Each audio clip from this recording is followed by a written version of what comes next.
Baik, bismillahirrahmanirrahim. Assalamualaikum warahmatullahi wabarakatuh. Terima kasih banyak Bapak-Ibu sekalian. Terima kasih banyak Pak Kepala Dinas Donggala. Terima kasih banyak dari Kementerian Desa yang sudah menyelenggarakan acara ini. Saya menarik sekali tadi paparan Pak Kepala Dinas sesungguhnya, karena itu esensi dari komitmen yang ada di Donggala sesungguhnya. Jadi tadi para kader, para nakes yang ikut di ruangan ya, yang di Hotel Swiss Bell ini, saya tadinya pengen banget ke sana ya. Salam dari Bu Direktur karena beliau sedang diklat, juga dari PLT Direktur Pak Iwan Alwani yang harusnya pagi ini mengisi, tapi karena ada suatu hal pandemi COVID ya, jadi beliau meminta saya untuk mengisi yang sekarang Donggala ini. Baik. Izin saya share screen ya.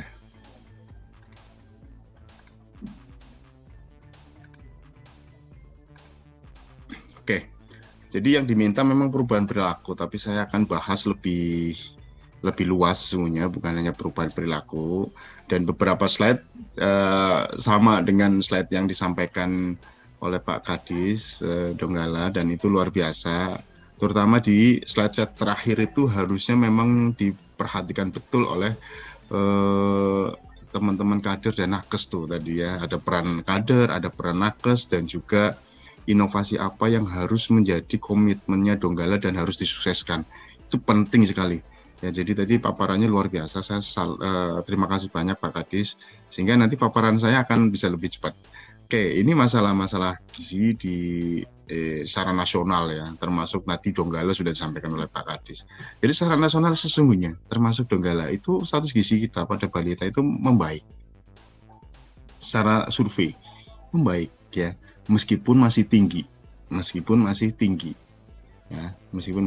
Nah, ini provinsi-provinsi yang tinggi, salah satunya Sulawesi Tengah di sini ya, menjadi 10 prioritas provinsi yang dengan prevalensi stunting yang masih di atas 30% tadi disampaikan oleh Pak Kadis. Jadi memang masih menjadi prioritas ya, menjadi prioritas utama ini untuk provinsi-provinsi yang masih tinggi, salah satunya Sulawesi Tengah dan kabupatennya Donggala. Nah, ini ditambah dengan permasalahan kesehatan yang lain yang kemudian juga masih cukup tinggi. Ya, masalah anemia masih tinggi, buah melekak juga masih cukup tinggi, kemudian obesitas dewasa juga meningkat. Sehingga kalau obesitas ini meningkat, maka PTM kita juga pasti akan meningkat. Ketika PTM meningkat, maka biaya kesehatan sebesar apapun akan habis terkuras untuk mengobati masalah-masalah PTM tersebut. Jadi jaga yang sehat itu menjadi lebih sangat penting sekali ya. Selain masalah COVID yang sekarang ini memang menjadi luar biasa sekali ya. Oke, jadi ini tantangan-tantangan kita yang memang harus kita mulai sikapi dari mana kita masuk. Nanti kita akan coba batasi. Ini juga sama tadi sudah disampaikan oleh Pak Kadis terkait dengan konsep UNICEF bahwa stunting itu memang ada penyebab langsung dan tidak langsung. Ya, kalau ditarik ke bawah itu memang ya kita pasti akan ngomong di ekonomi ya. Ekonomi. Di sini kemudian ada bagaimana sih peta kerawanan pangan, bagaimana cakupan-cakupan yang lain termasuk sanitasi ini menjadi penyebab tidak langsung yang juga harus dipetakan oleh tenaga kesehatan. Memang kita tidak mengintervensi, tapi kita juga harus bisa mengidentifikasi ini dari sasaran-sasaran kita. Nah, penyebab langsung ini yang kemudian berkaitan erat dengan kita. Ini yang menyebabkan terjadinya masalah gizi termasuk stunting. Nah, stunting itu dampaknya banyak. Ada yang gagal tumbuh, kemudian perkembangan, gangguan perkembangan, dan juga metabolisme. Ini sudah diteliti oleh banyak pihak, termasuk kami bersama Universitas Andalas di Sumatera Barat sana meneliti bahwa memang anak-anak stunting kemudian berpengaruh terhadap masalah gangguan metabolismenya. Sehingga dikasih makan kayak apa juga nanti hasilnya akan tetap kemudian sakit. Oke, lanjut. Nah, kalau stunting kita masih tinggi, apa yang harus kita lakukan? Yang pertama adalah kita harus temui dulu, kenali dulu siapa, di mana, dan bagaimana sasaran kita. Maka tadi Pak Kadis menyampaikan, Nusantara Sehat kemudian dia akan fokus ke data. Betul, karena apa? Karena harus ini, analisis situasi. Gitu. Kalau kita mau bekerja, selama ini kan kita udah bekerja jungkar gulang-guling sebagainya dan sebagainya, itu kalau nggak tepat sasaran, tidak berdasarkan hasil analisis situasi, tidak kenali dulu siapa, di mana, dan bagaimana kondisi sasaran kita, maka intervensinya akan tidak terlihat dengan baik. Untuk itu kita harus kenali dulu siapa sasaran kita. Yang pertama sasaran balita, tadi dengan permasalahannya. Ya, dengan permasalahannya sasaran balita kita udah tahu. Ini yang udah kadung lahir dan sudah kadung kondisi status gizinya seperti apa. Apakah dia gizi kurang, apakah dia underweight, apakah dia stunting. Ini kemudian sudah lahir. Dan kita harus lakukan penanganan terhadap anak-anak yang sudah lahir. Kalau yang masih baduta, 1000 HPK, maka ini masih bisa diintervensi supaya dia dicegah menjadinya masalah berikutnya. Sehingga Bapak-Ibu sekalian, teman-teman bidan kader TBG yang ada di ruangan di Donggala, ini harus kemudian kita juga harus tahu persis siapa bermasalah apa dan bagaimana kondisinya. Nah, ini untuk yang sudah kadung lahir. Nah, untuk mencegah kemudian kita tarik ke belakang, ada ibu hamil di sini. Ya, ada ibu hamil di sini. Nah, ibu hamil di sinilah kemudian kita kalau mau mencegah. Kalau mau mencegah. Dengan permasalahan-permasalahan yang banyak sekali ini. Ada anemianya masih tinggi, kemudian keknya masih tinggi juga, TTD-nya belum diminum sehingga anemia juga. Nah, ini pasti kita lihat bagaimana sih kualitas ANC yang diterima oleh ibu hamil. Tarik lebih lagi ke hulu, di sana ada yang namanya remaja. Remaja kita masih banyak sekali yang anemia. Sehingga ketika remaja anemia, lalu dia mau menikah, menjadi calon pengantin, yang kemudian kita tidak kontrol, ternyata masih anemia, lalu sudah diijab kabulkan katakanlah atau dinikahkan, maka dia akan bereproduksi dan hamilnya nanti jadi anemia lagi. Maka dari sini, dari remaja pun ini menjadi sasaran yang sangat penting untuk menjadi wahana pencegahan masalah gizi berikutnya. Di Donggala bagaimana remaja-remaja putrinya? Sekarang ini gadget menjadi hal yang wajar sehingga cenderung remaja-remaja kita tidurnya makin malam karena masih WA-an, masih YouTube-an, masih Facebook-an, masih Instagram-an, masih nonton drakor kira-kira begitu, sehingga dia kurang cukup istirahat sehingga dia akan beresiko terhadap anemia. Di samping masalah kemudian sosial ekonomi yang lain. Ini menjadi confounding factor yang kemudian berpengaruh terhadap masalah stunting. Oke. Ini tadi sudah disebut oleh Pak Kadis 30-70%. Ya, 30 akan berasa 100% kalau yang 70 kemudian juga bergerak. Jadi 30 akan nggak terasa apa-apa kalau yang 70% kemudian tidak bergerak. Maka stunting memang kemudian multi sektor. Nah, intervensi spesifik di kita ya kesehatan itu kemudian kami punya 4 strategi, yaitu peningkatan kapasitas, kemudian ada peningkatan kualitas program, yang sekarang ini kemudian saya ngomong edukasi karena perubahan perilaku, ada penguatan manajemen. Donggala sekarang melalui Kementerian Desa kemudian bisa meningkatkan kapasitas SDM. Ini luar biasa. Tepuk tangan dong buat Kementerian Desa yang sudah memfasilitasi ini, luar biasa. Ini salah satu wujud bagaimana kemudian kita bergerak sama-sama untuk bisa menyelesaikan masalah stunting. Nah, intervensi-intervensi yang saat ini saya yakin sudah dilakukan semua oleh teman-teman kesehatan. Namun, apakah tepat sasaran atau tidak? Ya, tepat sasaran atau tidak? Ya, itu yang kemudian harus kita cari, harus kita evaluasi, harus kita kemudian monitoring melalui apa? Kegiatan yang namanya surveillance. Ya, apapun jenis surveillance, apakah surveillance gizi atau surveillance KIA, yang kemudian akan tahu bahwa intervensi yang saya lakukan tepat sasaran. Kualitasnya seperti apa? Oh, maka kita harus menguatkan strateginya.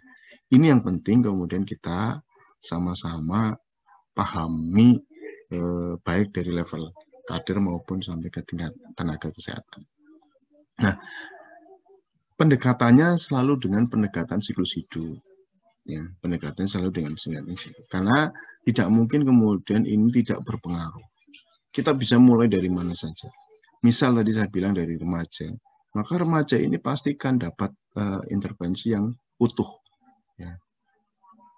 Kemudian juga calon pengantin ini sekarang ini BKKBN punya andil besar ya. Jadi di Donggala juga nanti DPI 3 AKB-nya Donggala punya andil besar. Bagaimana kemudian konseling pranikah, pelayanan KB ya, untuk pasangan usia subur dan calon pengantin ini menjadi sangat penting sebelum masuk ke masa kehamilan yang kemudian kita dari kesehatan akan memberikan pelayanan ANC yang berkualitas. Ya. Kenapa? Kalau di sini ya bahan bakunya ini kemudian sehat, maka hamilnya akan sehat. Maka bidan, dokter yang menangani persalinan, dia akan menjadi lebih tenang, gitu. Tidak was-was di preeklamsi, kayak perdarahan kayak dan sebagainya. Di samping memang kemudian ANC-nya harus berkualitas. Tablet tambah darahnya harus kemudian dikonsumsi. Konseling, edukasi ini menjadi penting. Jadi ibu hamil yang datang ke bidan, ke dokter, itu tidak cukup hanya ditimbang, kemudian diukur, tunggu dan sebagainya, tapi juga diberikan pemahaman-pemahaman terkait dengan konsumsinya, terkait dengan kesehatannya, terkait dengan berat badannya naik atau tidak, dan sebagainya. Nah, teman-teman bidan, jangan segan-segan kemudian bersama-sama teman-teman gizi untuk bisa saling mengedukasi. Bu, konsumsi ibu hamilnya mesti ditambahin ini ya, mesti dengan protein hewani yang cukup ya, dan sebagainya, dan sebagainya. Untuk apa? Untuk memastikan, menjamin bahwa kandungannya kemudian sehat, kemudian pertumbuhan janinnya menjadi lebih bagus, ya, tidak kurang. Ini yang penting. Nah, pada saat persalinan, maka IMD, ASI eksklusif itu menjadi sangat penting untuk bayi yang udah kadung lahir, ya, menjaga dia ketahanannya, menjaga supaya dia tetap mendapatkan asupan yang cukup. Maka IMD dan ASI eksklusif harus dilakukan. Titip betul ke ibu bidan yang ada di ruangan, mohon IMD diinisiasi, ya, diinisiasi supaya diupayakan kemudian ASI eksklusif. Karena ini suatu yang luar biasa, manfaatnya ya datang dari Tuhan, dan ini sangat bermanfaat untuk bayi dan ibunya. Bukan hanya untuk bayinya, tapi dan ibunya juga. Ya, sehingga nanti akan dilanjutkan sampai usia 2 tahun, bagaimana dia akan mendapatkan pelayanan-pelayanan. Nah, ini semua, ya, semua ini harus dibarengin. Ya, tidak cukup hanya untuk kuratifnya saja, tapi yang paling penting adalah bagaimana mempromosikan, mengajak ya sasaran-sasaran ini untuk mau. Tadi yang disampaikan oleh disinggung Pak Kadis, untuk mampu. Kalau masyarakat sudah mampu, itu luar biasa. Karena sehat itu prinsipnya 3. Mau, tahu dulu ya, tahu ya. Kalau dia tahu bahwa sehat itu penting, lalu dia mau melakukan, baru mampu. Ketika dia sudah tahu, mau, dan mampu, maka dia akan berperilaku hidup sehat. Nah, sehingga itu ya kemudian edukasi menjadi sangat penting, komunikasi menjadi sangat penting. Oke, ini secara teori bahwa percepatan penurunan stunting di sasaran-sasaran yang tadi saya sebutkan, ini harus memang dilakukan. Harus kemudian dijamin. Saya garis bawahi bahwa memang intervensi spesifik kemudian harus bisa mencapai cakupan minimal 90% nih. Ya, harus 90%. Ini hasil dari Lancet ya, Lancet. Harus 90%. Kalau mau berdampak Tapi kalau cakupannya masih rendah di Donggala katakanlah, maka itu harus dievaluasi. Harus dievaluasi. Ya, harus dievaluasi. Kalau udah 90%, ini disinari bisa mengurangi hingga 20% prevalensi stunting. Sehingga intervensi-intervensi yang tadi sudah disebutkan, banyak sekali itu, termasuk Pak Kadi sudah menyebutkan, maka harus bisa memastikan sampai ke sasaran dan kualitasnya bisa mencakup 90% dari sasaran. Nah, ini tantangan bagi teman-teman bidan, TPG, dan juga Bapak Ibu kader, mohon kemudian supportnya, karena kader ini luar biasa perannya di tingkat paling ujung sana, untuk bisa memastikan ini. Jadi sasaran-sasaran yang tadi, karena Ibu Kadir ada di lokasinya, ada di sasaran nih. Ibu Kadir bisa memastikan, yang remajanya sudah minum TTT belum, dan sebagainya, sampai ke ibu hamil dan balitanya. Ya, sampai ke ibu hamil dan balitanya. Ini intervensi-intervensi yang saya kira tadi juga sudah disebutkan. Oke, ini sama saya kira ya. Jadi Bapak sekalian, kemudian untuk fokus kegiatan yang sangat berdampak, maka kita ada dua, yaitu pencegahan anemia dan juga pemantauan tumbuh kembang. Ini untuk mencegah sebelum lahir, ini kemudian untuk penanganan setelah lahir sebenarnya. Ya. Jadi anemia itu mulai dari tingkat posyandu, ya, puskesmas sampai ke rumah sakit. Ini harus kemudian sama-sama. Tidak bisa hanya kemudian dari posyandu saja yang gencar, kemudian puskesmasnya loyo. Juga pas saat rujukan. Jadi ini harus kemudian memastikan semuanya di tiap level ini bekerja dan dijalankan sesuai dengan tepat sasaran. Edukasinya, konselingnya, pemberian TTT-nya, dan juga pendampingannya. Nah, di tingkat posyandu atau masyarakat, pendampingan ini menjadi sangat penting supaya memastikan apa-apa yang didapat di atas ini itu sampai dan dilakukan oleh sasaran. Contoh ibu hamil, sudah dikasih tablet tambah darah, tapi apakah dikonsumsi atau tidak, maka perlu pendampingan. Kecuali kemudian kalau edukasinya sudah oke. Karena instrumen sudah ada semua di dalam buku KIA semuanya. Ya, instrumen sudah ada semua dalam buku KIA. Nanti di belakang saya akan sampai buku KIA. Jadi pencegahan anemia ini menjadi sangat penting sebagai faktor utama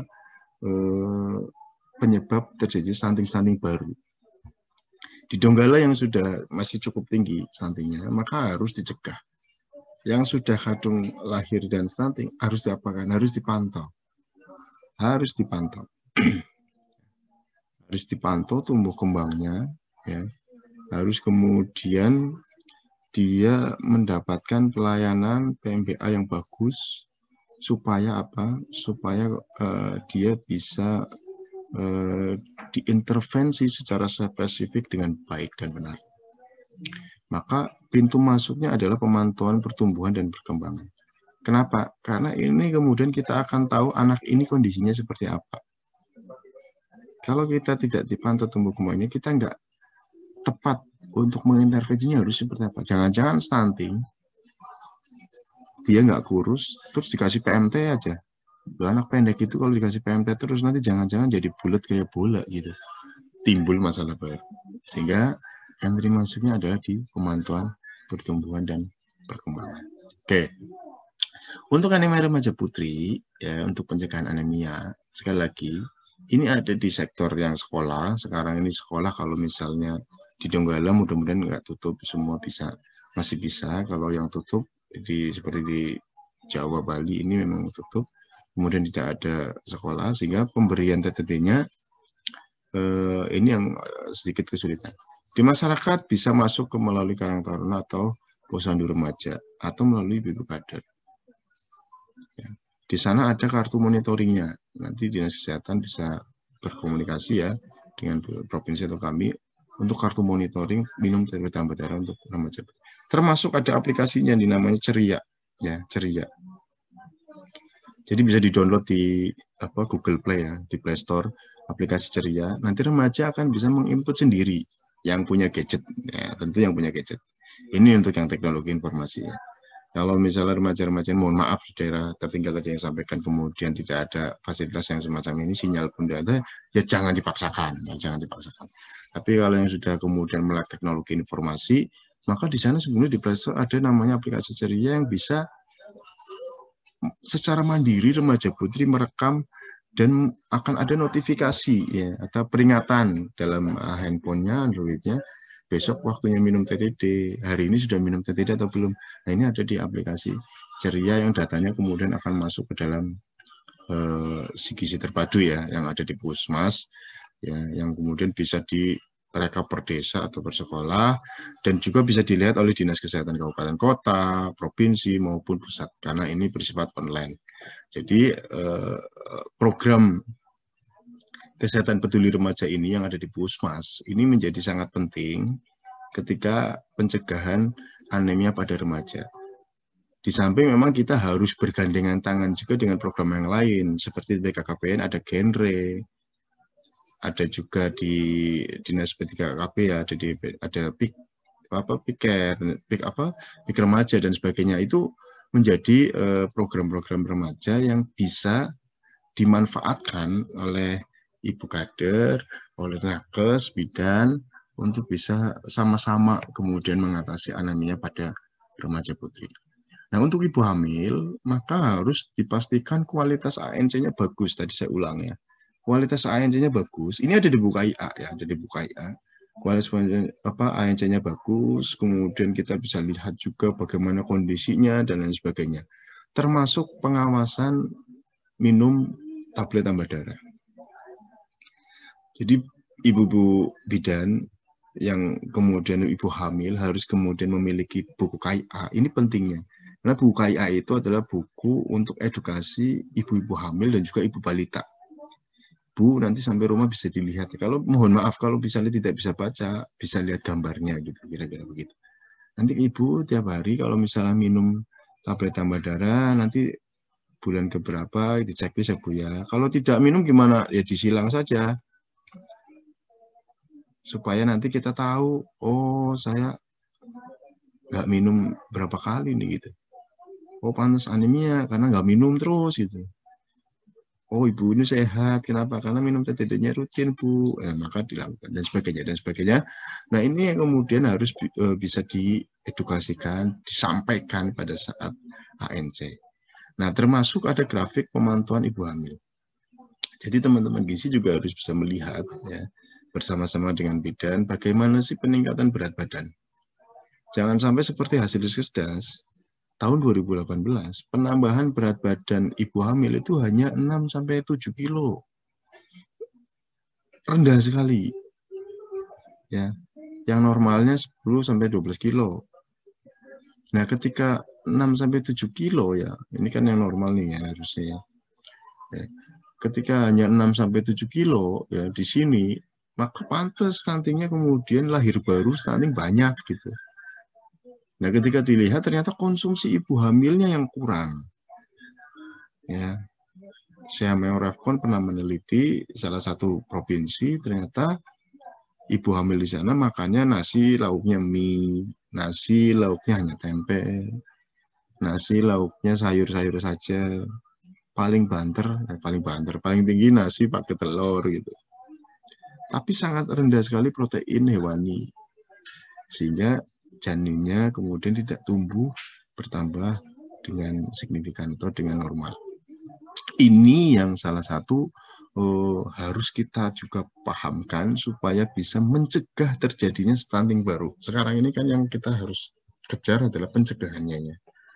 Mencegah supaya tidak terjadi stunting baru. Makanya program stunting yang sekarang ini kemudian pendekatannya ke keluarga, ada yang berisiko stunting, di situ kemudian didampingi betul ya, supaya ibu hamilnya kemudian sehat, supaya produk yang baru nanti adalah bukan produk-produk yang berisiko stunting. Ini yang kemudian punya peran yang sangat besar di sini. Nah, kaitan dengan pemantauan pertumbuhan dan perkembangan, termasuk tadi yang pemeriksaan ibu hamil itu ada di buku KIA sebenarnya. Maka buku KIA ini menjadi kitabnya ya. Menjadi kitabnya ini penting banget di buku KIA. Pastikan semua ibu hamil hingga nanti anaknya lahir dan usianya 6 tahun, itu pakai buku KIA. Nah, di sini ada dipegang di rumah tentunya buku KIA ya. Karena ini dibawa pulang oleh si ibu hamil tersebut dan ibu balita tersebut. Jangan disimpan di puskesmas atau di posyandu. Ini memang edukasi untuk dibaca di rumah. Nah, peruntukannya memang untuk di posyandu, ada PKB di sana, ada PAUD di sana, itu bisa menggunakan buku KIA.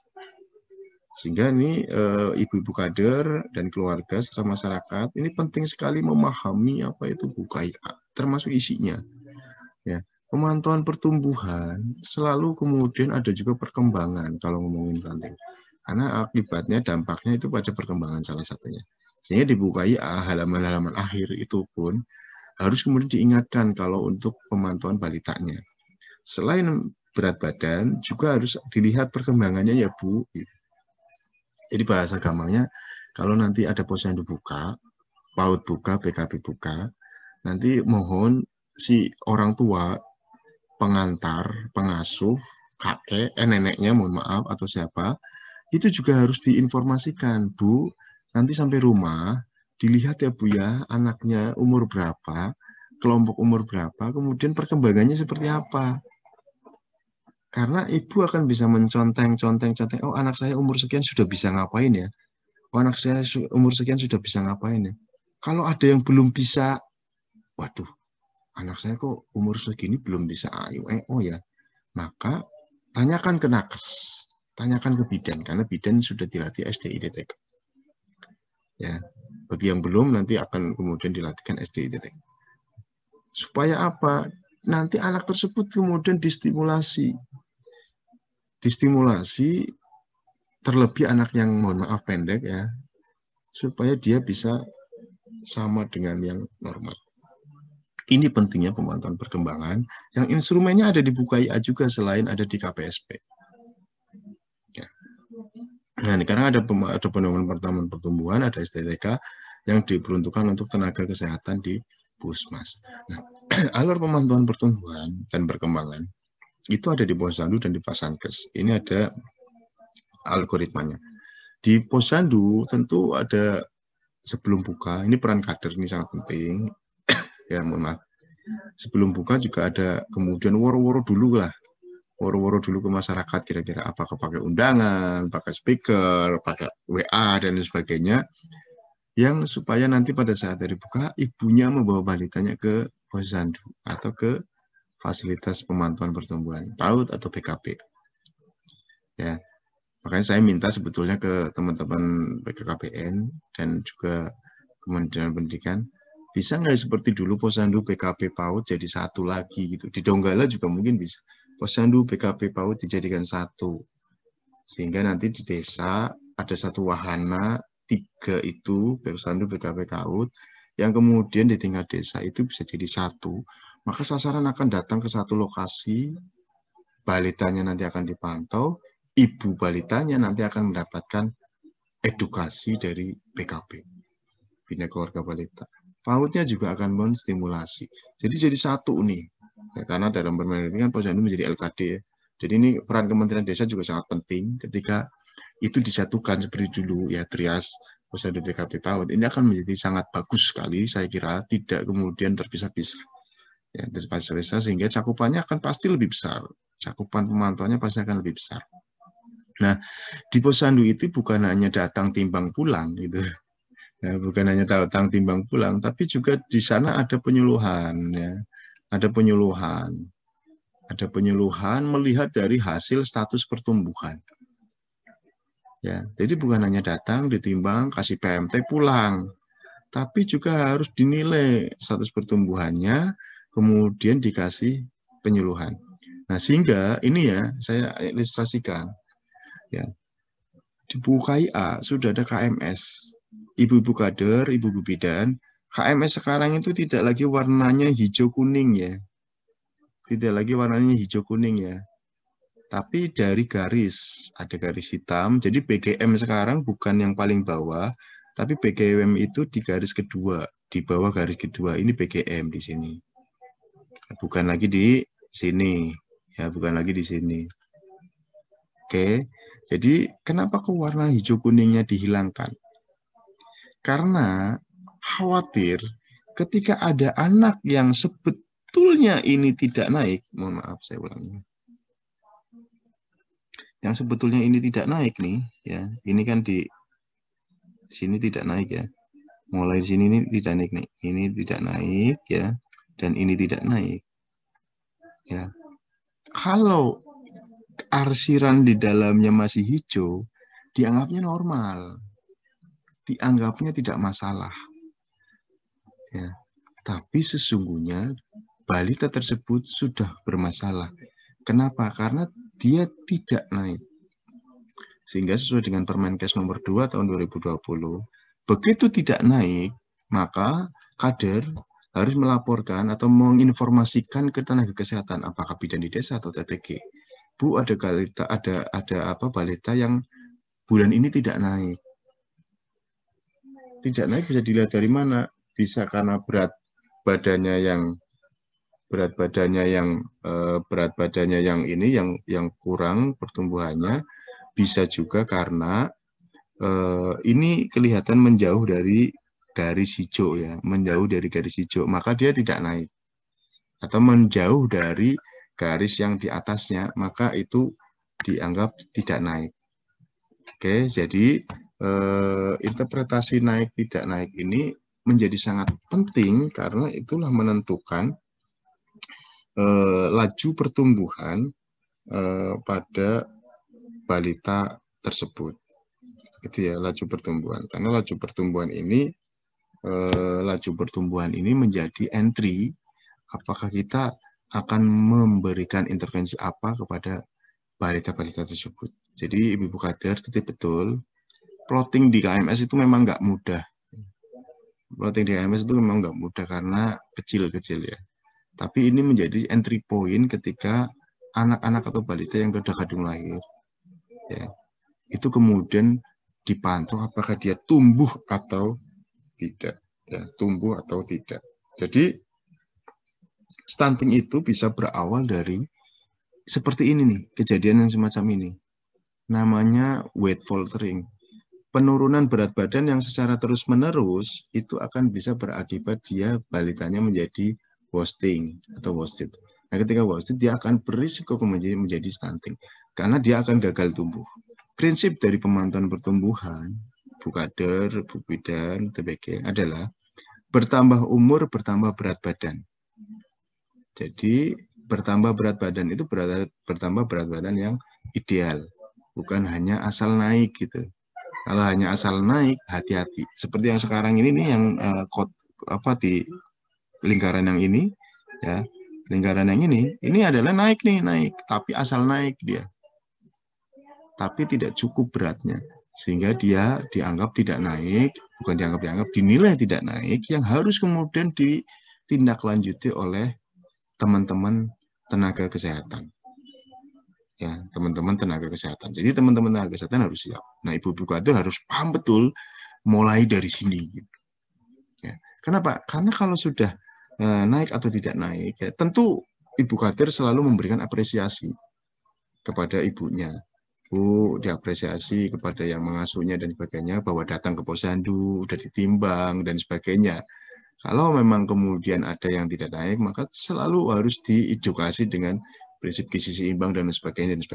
Ini semua ada di buku KIA semuanya. Prinsip buku seimbang, gizi seimbang dan sebagainya. Nah, kalau yang tidak naik itu ada dua ya. Tadi yang tidak naik tadi. Kemudian ada yang naik tapi dia melebihi garis orange. Saya ulangi. Nah, ini ada garis orange nih. Garis orange. Nah, ketika ada anak yang tumbuh bertambah berat badannya, tapi dia melebihi garis oranye, katakanlah di sini ini titiknya, maka juga dilaporkan ke tenaga kesehatan. Kenapa? Karena ini akan berisiko berat badan lebih. Kita harus menghindari obesitas pada balita terutama. Maka ini harus dikontrol. Makannya harus dikontrol supaya dia tidak langsung lanjut, akhirnya bisa jadi obesitas. Nah, ini sekarang ini di KMS yang baru ada garis oranye ini ya, garis oranye ini untuk warning warning ketika ada anak berat badannya berlebih, ya berlebih, sehingga yang sampai garis oranye harus juga kemudian dilaporkan atau disampaikan ke tenaga kesehatan, termasuk ya BGM tadi yang sudah saya sampaikan. Nah, di masa yang pandemi sekarang ini, Posyandu memang harus diupayakan tetap buka, ya meskipun dengan pelaksanaan protokol kesehatan yang ketat, ya dengan protokol kesehatan yang ketat, datanya kemudian harus dicatat, lalu bisa di input atau upload secara cepat ke dalam EPPKPM. Jadi kalau mau cepat, Ibu Kadir sebetulnya bisa minta form sesuai dengan EPPKPM. Ada form Excel yang bisa di-print oleh tenaga kesehatan, oleh TPG atau pengelola gizi di Puskesmas dari EPPKPM, sehingga formulirnya akan seperti register. Seperti register, sehingga mudah sekali, Posyandu hari itu buka, data kemudian dicatat di form yang sesuai dengan EPPKPM, nanti kemudian hari itu juga bisa di-upload langsung ke si gizi terpadu, sehingga nanti teman-teman bidan, teman-teman TPG, dan kader bisa dapat feedbacknya hari itu juga, kondisinya seperti apa sih balita-balita di Posyandu saya, itu akan bisa langsung dapat feedback hari itu juga ketika datanya kemudian bisa di-upload ke dalam EPPKPM. Ya. Oke, ini gizi seimbang yang untuk anak balita, yang kemudian ada isi piringku yang di dalam anak-anak yang umur 6-24 bulan tentu kandungannya akan berbeda dengan dewasa. Ya, saya akan cepat saja. Termasuk yang di atas usia 2 tahun, makanannya akan lebih kompleks dibandingkan dengan usia-usia di bawah 2 tahun. Selain tadi yang di bawah 2 tahun, kemudian tetap dibarengi dengan diimbangi dengan ASI ya. Nah, di Vaskes ya, di Vaskes kemudian ini menindaklanjuti apa yang disampaikan oleh kader. Ketika ada anak yang tidak naik atau risiko terjadinya gangguan pertumbuhan dan perkembangan, maka ditata laksanakan oleh tenaga kesehatan, apakah bidan atau KTPG. Apabila sakit ya memang harus dirujuk, diobati dan sebagainya. Kalau ada gangguan pertumbuhan, termasuk di dalamnya masalah pendek dan sebagainya, maka juga ada penata laksanaannya. Dinilai status gizinya. Sehingga yang menilai status gizi adalah tenaga kesehatan. Ya. Menilai status gizi adalah tenaga kesehatan, bukan di kader. Oke. Nah, status gizi itu tidak cukup dilihat hanya dalam satu indeks saja. Ya.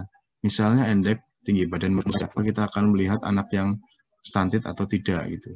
Tapi harus dibarengi dengan indeks yang lain, apakah berat badan menurut umur atau berat badan menurut tinggi badan atau panjang badan. Kenapa? Ini kan yang normal nih, normal ya, kemudian normal. Kalau ada anak yang stunting, ya pendek, ya, lalu dia beratnya normal, katakanlah, maka tidak perlu diberikan intervensi PMT. Apalagi yang risiko lebih, tidak perlu diberikan intervensi PMT. Maka intervensinya yang lain. Jangan-jangan dia pendek bukan karena itu, gitu. Tapi kalau ada anak yang gizi kurang, kemudian berat badannya kurang, ya kan, kemudian pendek, apakah bisa dikasih PMT? Tentu, karena dia kemudian mengalami gizi kurang. Nah, tadi saya juga menggarisbawahi nomenklatur kita berubah ya, bukan lagi kurus, tapi gizi kurang itu ada di BPTP. Ya, di berat badan menurut umur adalah berat badan kurang atau underweight tadi. Jadi kurus, nomenklatur kurus sekarang sudah berubah menjadi gizi kurang, sangat kurus menjadi gizi buruk.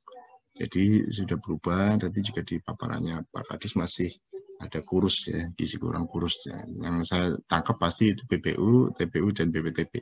Ini mohon nanti bisa disesuaikan sesuai dengan Permenkes nomor 2 tahun 2020. Oke. Nah, menyikapi data-data, saya tambahkan tadi barusan. Ketika stunting kita mulai menurun ya, signifikan dan bagus, termasuk di Donggala. Ini kan turun nih. 2018 Riset SGBI juga turun menjadi 33,59 di Donggala.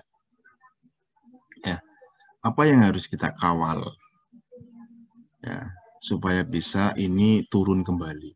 Maka kita harus tahu lakukanlah pemantauan pertumbuhan secara rutin.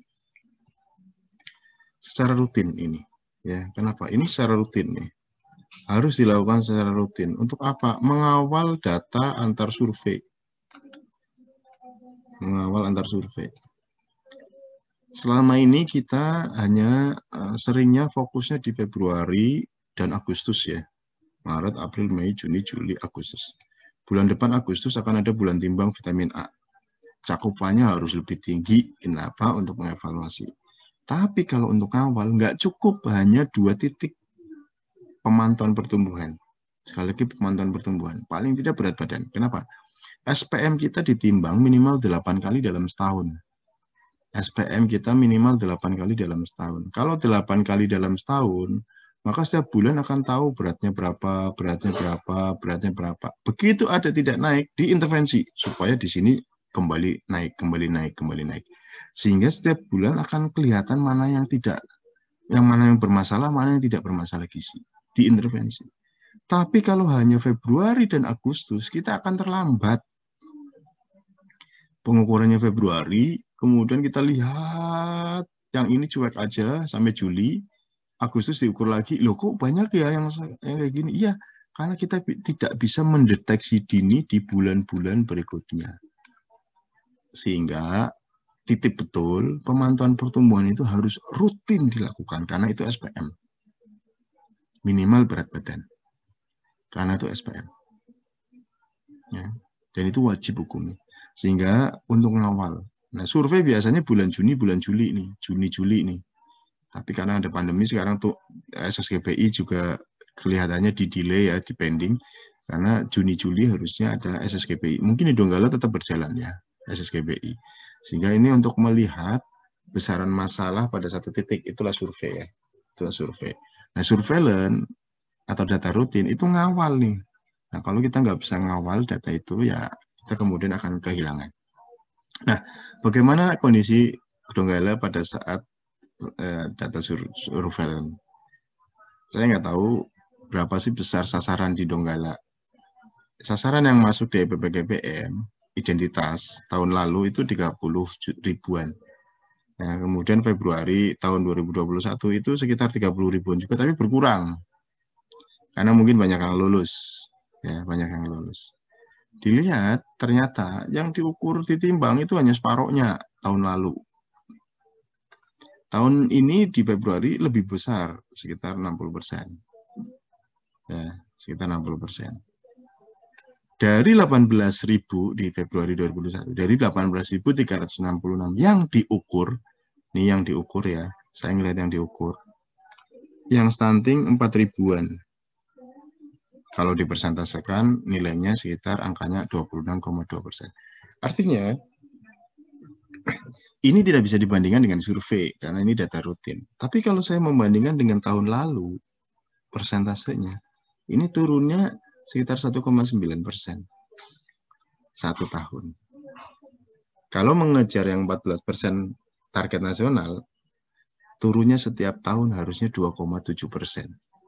Nah, ini yang kemudian harus kita lihat cakupan yang dilakukan ya, cakupan pengukuran yang dilakukan di Donggala apakah hanya sekian gitu. Harusnya bisa ditekan lebih tinggi lagi minimal 80%. Kalau itu kemudian secara rutin bisa dilakukan, pemantauan pertumbuhan secara rutin dilakukan, 80% cakupannya, maka angka-angka survei itu akan berhimpit dengan angka-angka surveillance ini. Nah, kalau angkanya sudah seperti ini, dan ini juga kualitasnya saya yakin mungkin bagus ya, karena ini penurunannya tidak terlalu ekstrim gitu, tapi perbedaan dengan data survei itu cukup jauh ya, ada sekitar 5% dari tahun 2019 ya, dari tahun 2019 kan sekitar 5%-an ya, dari 33 menjadi 28. Tapi ini menjadi gambaran di Donggala. Yang lebih penting lagi bukan itu, tapi dari 18.000, apakah 4.810 balita stunting ini sudah dapat intervensi atau belum? Itu yang lebih penting. Ya, dari 4.810 ini sudah dapat intervensi atau belum? Itu yang lebih penting. Karena ngomongin soal surveillance. Jadi titip betul Ibu-ibu kader, Ibu bidan. Ini di tiap desa ada ya. Ini kan saya menurut puskesmas ya. Breakdown-nya saya ambil menurut puskesmas. Kalau saya ambil mau menurut desa bisa, karena di EPPKBM bisa menyajikan itu. Saya ambil menurut desa bisa. Saya catatan juga untuk Puskesmas Lalundu nih ya. Puskesmas Lalundu ini apakah memang yang diukur hanya segini gitu. Sehingga stuntingnya kok kecil sekali ya di Lalundu ya. Tahun lalu, tahun ini hanya 25 ini Lalundu. Nah, ini mesti dicek. Teman-teman dinas Donggala harus ngecek ke Lalundu, dan Lalundu harus mulai sainsnya harus keluar. Masuk sih kecil gitu. Jangan-jangan di Lalundu itu lokasinya daerahnya sudah Gemaripah Lojinawi, balitanya sudah seger-seger, tinggi-tinggi, gede-gede gitu kira-kira, sehingga sedikit untuk balita-balita yang mengalami masalah stunting. Ya, itu kita harus kemudian juga analisis dan evaluasi itu. Oke. Nah, data-data ini termasuk dalam siklus 8 aksi interkonvergensi ya. Jadi EPPKBM itu masuk juga ke dalam aksi ke-7 untuk bisa menjawab 8 aksi konvergensi ya. Ini ada dari Kemendagri ya, ada petunjuk teknis pemantauannya yang dianalisis situasi ini ya. Analisis situasi ini ada Master Ansit. Master Ansit itu juga nanti ada kontribusi dari Kementerian Desa melalui KPM-nya untuk menganalisis situasi kondisi-kondisi di tiap wilayah. Biasanya sampai level desa. Jadi analisis situasi ada Master Ansit yang dianalisis sama-sama, kemudian menentukan prioritas desa mana yang akan diintervensi, itu di aksi 1. Tentu analisis situasi akan menjadi tajam, ya. Analisis situasi akan menjawab untuk kondisi real di lapangan apabila data-datanya juga data-data yang valid, ya, data-data yang kemudian data-data yang bisa menggambarkan kondisi sebenarnya, sehingga analisis situasinya akan lebih tajam sesuai dengan kebutuhan masing-masing daerah. Nah, aksi ke-7 ini sekarang ini ada yang namanya ini data pengukuran stunting. Jadi ada pengukuran secara rutin yang dilakukan oleh puskesmas atau kabupaten kota. Nah, ini masuk nih, datanya diambil dari mana? Dari Sigisi Terpadu. Jadi EPPKBM. Jadi ini menjadi pelaporan untuk masuk ke aksi 7, menentukan Donggala mendapat nilai apa nanti. Kalau diukurnya tadi yang Februari hanya 60%, ya maka nanti nilainya adalah B, ya. Belum bisa nilainya C, A gitu. Karena kalau mau nilai A minimal 80%. Nah, untuk persiapan nanti di Agustus, maka harus disiapkan betul Donggala, karena data itu kemudian akan menjadi analisis situasi tahun berikutnya. Nah, ini beberapa yang bisa dilakukan pada saat masa pandemi ini. Saya kira di Donggala juga sudah melakukan bagaimana kita memberikan inovasi-inovasi baru yang ada di Donggala. Saya cuplik dari tadi paparan Pak Kadis ini, saya capture. Banyak sekali inovasi-inovasi baru di Donggala. Yang ini tidak akan pernah bisa berjalan tanpa dukungan dari Bapak Ibu sekalian. Ya. Ini kalau dilakukan luar biasa loh, luar biasa betul, ya, luar biasa betul. Kalau ini kemudian betul-betul dilakukan, wajib posyandu, kemudian ada PMPA-nya, ada ibu pintarnya untuk mencegah, ada gerakan jambannya untuk kemudian dari sensitif, kemudian ada ini pusat pemulihan seperti biasa ya, TFC dan sebagainya. Ada kemudian peran nenek dan ibu cerdas sebagai perubahan perilakunya. Ini akan menjadi luar biasa.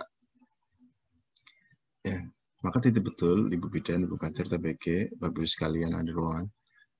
Ini komitmen ya, inovasi-inovasi ini menjadi komitmen daerah, dari pemerintah daerah sampai ke pelaku, untuk bisa dilaksanakan dengan baik. Saya betul juga ini ya, tadi menyampaikan Pak Kepala Dinas. Sehingga sebagai penutup, kuncinya ada di komunikasi. Kalau antar tenaga kesehatan di puskesmas dengan kader juga tidak ada komunikasi, ya percuma. Inovasi tadi nggak akan berjalan. Maka kuncinya komunikasi. kemudian terjalinlah koordinasi, maka muncul sebuah komitmen gitu kira-kira. Jadi kalau nggak ada komunikasi, komitmen nggak akan ada gitu. Jadi perlu sekali komunikasi. Di sini Kementerian Desa memfasilitasi kegiatan ini supaya kita bisa saling ngobrol nih antar OPD sesungguhnya. Mungkin hari ini fokus di bidan sama kader itu harus ngobrol. Jadi nggak bisa kemudian itu nggak ada komunikasi. Lalu identifikasi ini, betul pemanfaatan sumber dana, sumber data yang ada di level desa terutama. Ya, di level desa terutama, sehingga upaya penurunan stuntingnya bisa menjadi lebih cepat. Nah, yang ketiga, ini pemberdayaan masyarakat.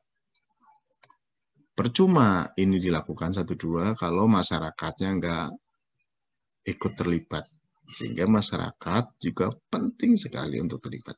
Sehingga perubahan perilaku pada masyarakat, keluarga itu menjadi sangat penting ketika dia sudah tahu, mau, sehingga jadi mampu untuk bisa berperilaku itu sehat, maka dia tanpa disuruh, tanpa diminta, dia sudah bisa melakukannya.